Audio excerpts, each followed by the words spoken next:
جس قوم کی طرف رسول بھیجا گیا اس قوم نے بحیثیت مجموعی رسول کی دعوت کو رد کر دیا، قوم ہلاک کر دی گئی۔ صرف رسول بچا لیے گئے اور ان کے ساتھی اہل ایمان بچا لیے گئے۔ اب ظاہر بات ہے کہ اب تو کوئی رسول آئیں گے نہیں، لہذا اس نوع کا عذاب کسی کافر قوم پر نہیں آئے گا قیامت تک، اس لیے کہ کافروں پر عذاب کے لیے یہی قاعدہ ہے۔ اب جو عذاب آئے گا ان پر جو عذاب ہے وہ آخرت کا عذاب ہے، اصل عذاب تو آخرت کا ہی ہے نا، اصل زندگی آخرت کی ابدی زندگی ہے۔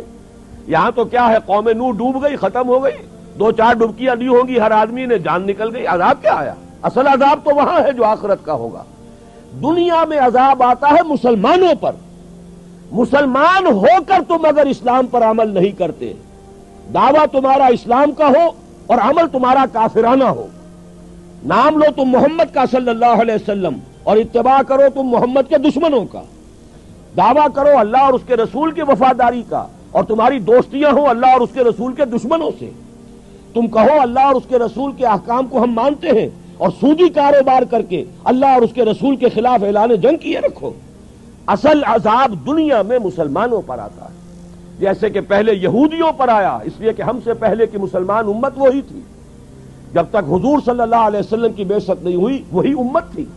موسیٰ کے ماننے والے، تورات کے ماننے والے یہودی، یہ امت مسلمہ تھی، لیکن ان پر کیسے کیسے عذاب آئے، نبوکدنضر کے ہاتھوں برباد کرایا گیا، کبھی پھر یونانیوں کے ہاتھوں تباہی آئی، کبھی رومیوں کے ہاتھوں تباہی آئی، اس صدی میں بھی آپ نے دیکھا، اگر آپ بھولے نہ ہو کہ یہ صدی کے وسط میں ہٹلر کے ہاتھوں 60 لاکھ یہودی قتل ہوا۔ یہ کون ہے؟ اللہ کو بھی مانتے ہیں، حضرت موسیٰ کو بھی مانتے ہیں، تورات کو بھی مانتے ہیں، وہ تو مدعی ہے اللہ اور اس کے رسول کے ماننے والے، لیکن یہ کہ ان پر جو عذاب آئے وہ آپ کے سامنے ہے۔ اسی طرح کا عذاب ہم پر آ رہا ہے کہ تم نام لیتے ہو ہمارا اور عمل تمہارے خلاف ہے، لما تقولون ما لا تفعلون کبر مقتا عند اللہ ان تقولوا ما لا تفعلون، کیوں کہتے ہو جو کرتے نہیں ہو؟ اللہ کے غضب کو اور اللہ کے غیظ کو اور غصے کو بھڑکانے والی ہے یہ بات کہ تم کہو جو کرتے نہیں۔ یہ ہے اصل سبب، اصل مجرم ہم ہیں، ہم دوہرے مجرم ہیں، ان کا جرم ایک ہے انہوں نے انکار کر دیا، چھٹی ہوئی، ہم ہیں کہ جو ہر روز کہتے ہیں ایاک نعبد و ایاک نستعین اور پھر اس دن میں 50 مرتبہ اللہ کا حکم توڑ رہے ہیں، پوری زندگی ہماری گزر رہی ہے، 5 وقتہ نمازی زیادہ بڑا مجرم ہے اس وقت، اس لیے کہ وہ 23-24 مرتبہ 25 مرتبہ 27 مرتبہ دہراتا ہے ایاک نعبد و ایاک نستعین، اور پھر باہر نکل کر جو کام کرتا ہے وہ اس کے خلاف ہے۔ یہ ہے اصل میں سبب، اور یہ جان لیجئے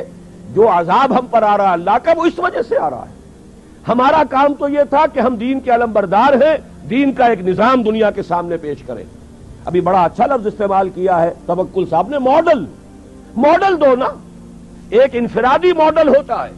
حضور صلی اللہ علیہ وسلم اپنی ذات میں ماڈل تھے، لقد کان لکم فی رسول اللہ اسوۃ حسنہ،